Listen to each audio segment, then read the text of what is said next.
Kahit may ceasefire, hindi pa raw agad-agad mararamdaman ang epekto nito sa presyo ng petrolyo dito sa Pilipinas. Pero posible raw ang rollback. Nasa frontline ng balitang yan, si Gerald de la Peña. 5 linggo na mayagpag ang presyo ng langis sa mga gasolinahan dahil sa giyera ng Amerika, Israel at Iran. Umabot ito sa higit 100 piso na nagsisanhi pa ng kabi-kabilang protesta ng transport groups. Pero ang presyo ng langis sa world market biglang bumaba matapos i-anunsyo ang ceasefire ng tatlong bansa. Mula sa $110 per barrel, $91 na lang ang presyo ng krudo. Ito na ba ang hinihintay nating rollback?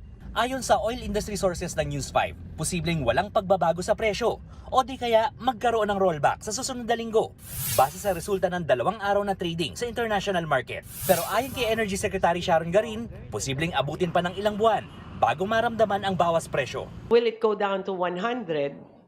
I think it will take some months because most of the infrastructure, especially LNG, has been destroyed. And I think LNG in Qatar will take 5 years to fix. And then all the other pipelines and all the other infrastructure of Middle East on oil. So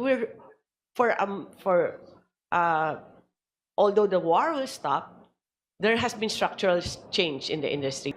So I think the problem will stay longer than the war itself. Ganyan din ang pananaw ni dating Energy Secretary Jose Rene Almendras, lalo't may mga natira pang supply ng mahal na langis sa mga refinery. It will take 30, 60, maybe even 90 days for the flows, the logistical flow to normalize. Manage expectations lang po, baka naisipin ng tao ng bayan na dahil dito biglang bagsakan na, hindi naman po, hindi ganun kadali yun. Yung mga tinira po ng mga refinery, logistics facilities, it will take a few months to restore that kasi hindi naman yan off-the-shelf na spare parts, di ba? Ayon sa isang analyst, ibang usapan pa kung mapuputol ang tigil putukan. This will not normalize within the next 6 months to a year. Pag na-breaking ceasefire, we're back to the uncertain period. No? So risk will be higher. So what will happen?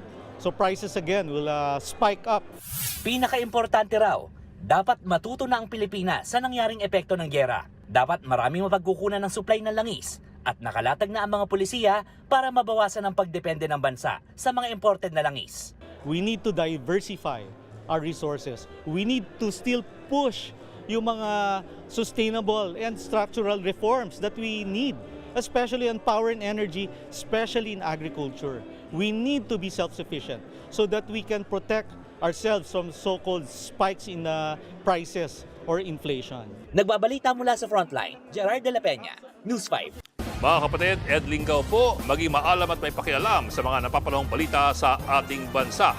Para sa mas malilimang pagtalakay at paghimay sa mga issue at headlines, mag-follow at mag-subscribe sa social media pages ng News 5.